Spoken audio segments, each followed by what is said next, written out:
Welcome to the Empowered Brilliance podcast, where we share inspiring stories from Dubai and beyond. This podcast is all about unlocking the power of your mind, stepping into your brilliance, and embracing the limitless potential within us all. Each episode is designed to empower your mind, inspire your heart, and unleash the brilliance that resides within every soul. In a world filled with challenges and opportunities, it's time to recognize the strength, brilliance, and boundless potential within each of us. The journey to success, fulfillment, and empowerment begins with a single step. A step toward discovering your true self, embracing your power, and shining brightly in everything you do. I'm your host, Khatira, and today's guest is an icon of impact, a powerhouse in the world of business, leadership, and wealth management. I'm thrilled to have Sophia Bhatti, a dynamic CEO of Wimbledon Wealth, one of Dubai's most empowering women leaders in wealth management expert. Sophia has spent her career helping others build financial independence, embrace leadership, and create wealth with purpose. But her story is also one of resilience, vision, and deep commitment to uplifting others, especially women in business. She's here to share her invaluable insights on how women can overcome obstacles, develop a wealth mindset, and embrace their leadership potential. Thank you so much, Sophia, for being here on the podcast. I'm truly honored to have you as a guest. Thank you very much. Pleasure to be here with you. Thank you. Sophia, you have built an extremely successful career in leadership and wealth management. I'm curious, how is your personal happiness? How do you define it? Yeah, so for me, happiness is not about my own personal happiness. I always look to make others happy, and that's the way I am from a personal point of view.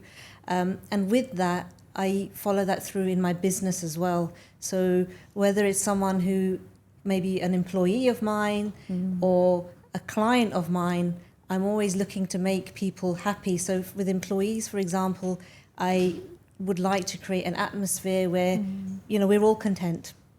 And, from a personal point of view as well, I try and balance things out between work, family, career, and these things, getting that right makes me happy, and overall, living a happy life. Yeah, I love it. It's very important to have overall, a happy life in business and in life. Yes, truly.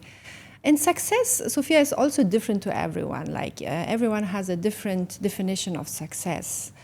How do you define personally success?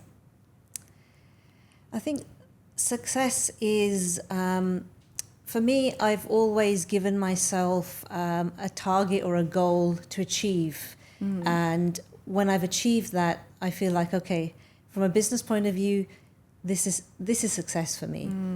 And I think, overall, even from a family point of view, success, again, it is getting the best out of yourself and the people around you. I think bringing people up, whether it's for business, whether it's clients, and making them successful with you is huge. So I always look at ways in which I can become successful, but also help others become successful. Oh yes, that's very important. So what qualities as a leader do you think define a great leadership? I think the biggest quality is self-belief, really believing in yourself. Especially women, yes, we have a tendency to not fully believe in what we can do and should do. So we have the idea and we want to do something, but we won't fully excel because we don't have 100% belief, and we need to. You need to have that belief. And with belief comes confidence. And, these are the things that will help you achieve whatever it is you're looking to achieve. Yes, self-belief is very important. Yes. You've built a career from the ground, like leading in the field of wealth management and entrepreneurship. What advice do you have for women looking to break into business or entrepreneurship? So let me tell you, first of all, building a business in wealth management is not an easy task. I can imagine. And it is predominantly male-dominated. Yes. It's difficult to even have a career, let alone build your own business in this industry. So it hasn't been easy. There's been plenty of roller coasters and drama along the way. But what I've done is I've persevered. I've been very persistent in what I want to achieve. And again, it's that self-doubt. I've never had any doubt in me that I won't be able to do it. And I think that's key for any business, but especially anyone out there, and especially women who are in male-dominated industries who feel, this is it is difficult, I agree, but do it, go ahead, and what you'll achieve from that is immense. It's more than that little bit of doubt of shall I do it, shall I not, and what if. And I think the what if is a big thing. We think about things, we procrastinate a lot about shall we, what if it fails. Sometimes it's go for it, and if it fails, it fails, but at least you've tried. Yes, I think we have sometimes this self-doubt, or there's a pressure, maybe also from outside, and then we doubt ourselves and also the self-worth. Yes. So do you have any secret? How can you keep that in mind, our self-worth as a woman? I think sometimes you have to be a little bit selfish in your approach and block out anything that is going to make you deviate from what you're looking to achieve. And sometimes it is our own family, it could be our own parents. In my case, I did have family members telling me, I don't think it's a good idea. To be honest, my husband wasn't sure. But I knew what I wanted to do, and I knew I could do it, and I could achieve what I wanted to achieve. So I had to block them a little bit at certain times. So you have to listen to your own voice, right? So Correct. To your own intuition also. I think we women have like a very special intuition. We do. And also when we listen to that, that inner voice sometimes, and then just block everything else, right? Absolutely. If you've got that voice telling you you can, you tell yourself you can, and you go for it. Yeah, that's how you can embrace your brilliance, right? Absolutely. That's amazing. Coming to that, it's like mental resilience. It's also very, very important for us, how we show up to the world. Like, how can you maintain this mental resilience? Because sometimes you have self-doubt, as you said, and we are thinking like, oh, we are not enough maybe, and is that okay that I'm doing? Or, we asking for permission, from outside, and we don't really want to do that what we believe. So how can you maintain this resilience? So I actually had to work on myself, because although people don't believe me when I say mentally I wasn't always strong, and I always had, I felt I was quite weak. So I changed my whole routine around. So now in the morning I wake up very early. When I wake up, I have an actual routine that I follow, which is a bit of meditation, a bit of breath work, and a must for me is after I've done all those things for myself, I go to the gym every morning early before I get to the office, and that sets me up mentally. I feel strong, and whatever comes my way, I'm able to dodge it or take it on, depending on what it is. Of course, there must be some days where you maybe not doing the same thing as every day, but you always have the belief in yourself that you do to get up and do your thing. Yeah, I think sometimes we forget, if you have children and if you've got a business, you forget to give yourself a bit of time. And I never understood that. But when people used to say, you need to give yourself time, meditate, I used to think, why do people meditate? And some time back I tried it didn't work. But now I do it, and I see the the positivity I get from it and the results I get from it in terms of my day is clear. Yeah. And yeah, I can take on whatever it is that comes my way most of the time. Of course, I'm not perfect. There will be days that I do everything and I'm still like, oh, Yeah, but of course. most of the time I'm mentally a lot stronger and able to handle whatever it is. But just the me time for yourself sometimes, Yes. and It's just definitely reflect. needed. Yeah, that's needed, definitive. So in business and in life, maintaining a positive mindset is definitely very crucial. How can you have this mindset, and how can you give women an advice, to shift their mindset? Is there any tips you can say how to do it? You said like meditation, taking time for yourself, of course, and believing that this time is needed for yourself, and this is very important. Any other advice you can give women, for example, how to maintain this mindset and shift? I think, look, to maintain your mindset is not easy, but I think routine is important.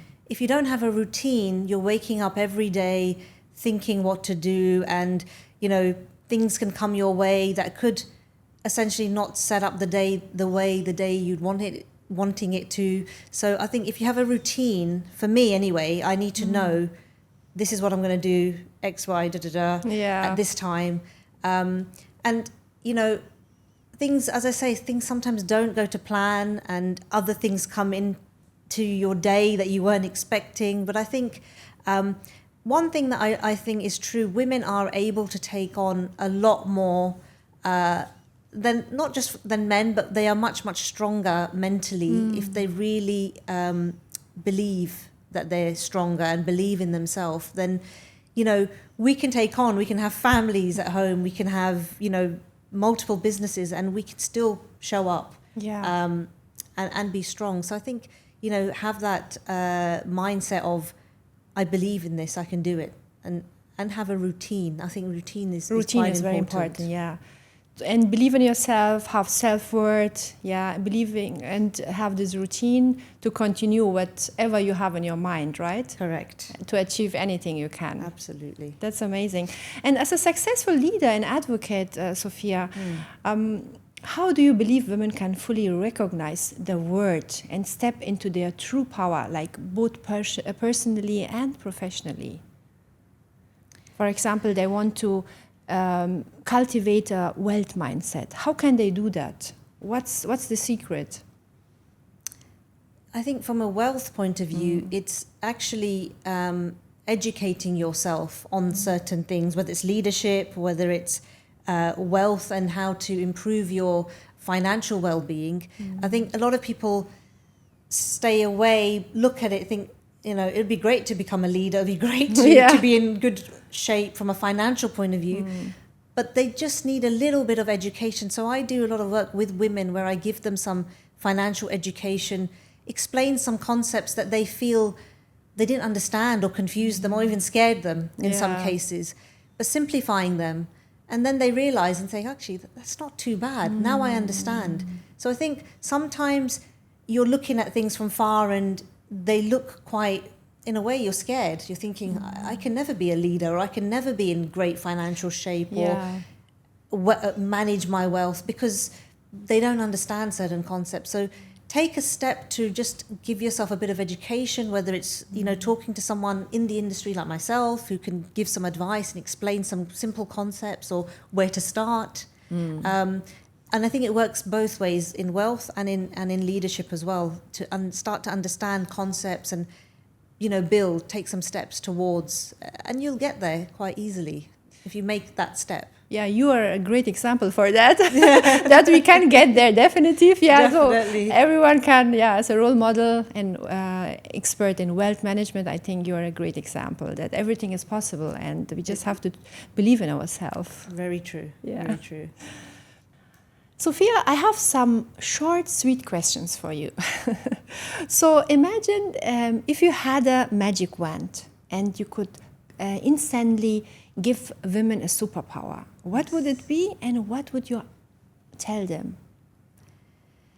I think the superpower for me, for women, would be unshakable self-belief. Because if you think about it, if you have that, there will be no fear in them of doing what it is that they want to do. There'll be no self-doubt in them because they've eliminated that. So I would say to them, look, believe in yourself, and then you can achieve whatever it is that you want to achieve.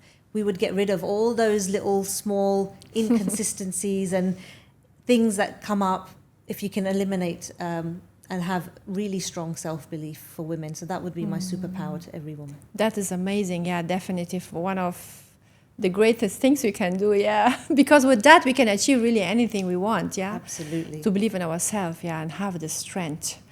Yes. Amazing, love it. Sophia, another one. If you could have dinner with 3 women, past or present, who would they be and what would you ask them? So firstly, I'm a big tennis fan. I would like to have dinner with Serena Williams. And I would ask her if she could replay one moment in her career, would she change anything? Wow, okay, amazing. That's why Wimbledon, right? Yes. So you're a fan? My love of tennis. That's tennis, wow, amazing. Okay, that's great, love it. And number 2 would be Rihanna, the singer. Singer turned billionaire. So I would ask her, why did she think she could transition from music and entertainment to business, and what made it so successful for her? Because she went from music to then launching Fenty Beauty, and is a successful, very successful businesswoman right now. Amazing. So it'd be interesting to have a chat with her about that. Amazing. So not only that she has the talent to sing, but also is an entrepreneur and very successful. Yes, that's great. I love it. And another woman, the third one, what do you think? This might be surprising actually for many, but I would like to have dinner, or would have in the past, with Queen Elizabeth II, who was the Queen, late Elizabeth II now, longest running monarchy in the modern time. And I would ask her the question of, how did she keep the monarchy or the royal family relevant in this modern world? Wow, okay. I mean, you're from England, so and coming to Dubai. I'm actually a big fan of the monarchy and the royal family. I know some people aren't, but I am fascinated by it. So that would be an amazing that would be amazing to ask her. Yeah, definitely. Because, you know, the mentality, and they've been there for so long, so many years, and the world has just changed, and she's been there throughout. So it must have been that must be very, very interesting. Interesting experience. I love it. That's great. Sophia, in your experience, what's the biggest shift a woman can make to develop a wealth mindset, and how can women take control of their financial futures, and what mindset shifts are essential to creating sustainable financial success? Great question. And one that I get asked in various different forms. So I think that shift in mindset is a very small shift actually. It starts with just putting aside some money into, you know, something, whether it's putting money away into a savings plan that automatically goes out of your account, so that, you know, you're building something, and it doesn't have to be big amounts. I always say to women, look, let's start small, but develop the mindset of this happens every month. And then it's a matter of, you know, thinking about the future, thinking about if they're working or if they've got a business, how long is that business going to be running, and how long are they going to have their career, and at what point will they start to slow down? So put a plan in place for that. And I think generally having a financial plan is so important. We always think about plans, you know, general plans for life, and then if we have a business, and, you know, at the end of every year we start planning for the next year and what do we want to achieve. But I think a financial plan is so important. And that's something I do for all of my clients, actually, is build a financial plan for them. And in that plan, we also start to look at, you know, things like, depending on who it is, and everyone's different at different points in their lives. So some people would want, to start planning for property. They want to buy a property, or children are going to go to college, or their own retirement. So it's just having a plan, because that will help you then understand what you need to achieve, how you need to achieve it, and you'll see something very visual. So it's small tweaks, it's putting away even small amounts of money into some kind of plan. And then, as I said earlier as well, I think it's understanding, getting some education on finance, and just understanding what do certain terms mean. What is the stock market? Yes. So, what's a tracker fund? I get all these questions asked to me sometimes. How much can I start investing? What's the minimum amount? Where can I start? So these sort of things, that small shifts in mindsets help. And once you start, it's much easier. It's not starting, that is thinking. And so I think just a small tweak in terms of planning and finding out a little bit more. Amazing, yes. So just plan more, and also don't be shy to educate yourself. Exactly. And try and reach out to different people. things. I'm always happy to, give some advice and consultations, or just I run a lot of workshops for various organizations. So there I cover a lot of concepts as well. So it's just trying to get the financial education, and then through that, financial empowerment to women as well. Yes, amazing. Yeah, that's amazing. Sophia, thank you so much for this empowering conversation.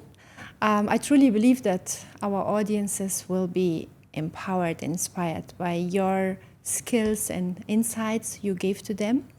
And I hope that they will be unleashing their potential now and step into their brilliance with this. Thanks again. Thank you so much. I really enjoyed the episode, and thank you. I hope I added some value to someone out there. Thanks again. Thank you. And for our audience, I hope you leave this episode feeling empowered, inspired, and ready to unlock your own brilliance. Stay tuned to more episodes here on the Empowered Brilliance podcast. Share and subscribe this episode, and see you next time. Ignite your light, empower your journey.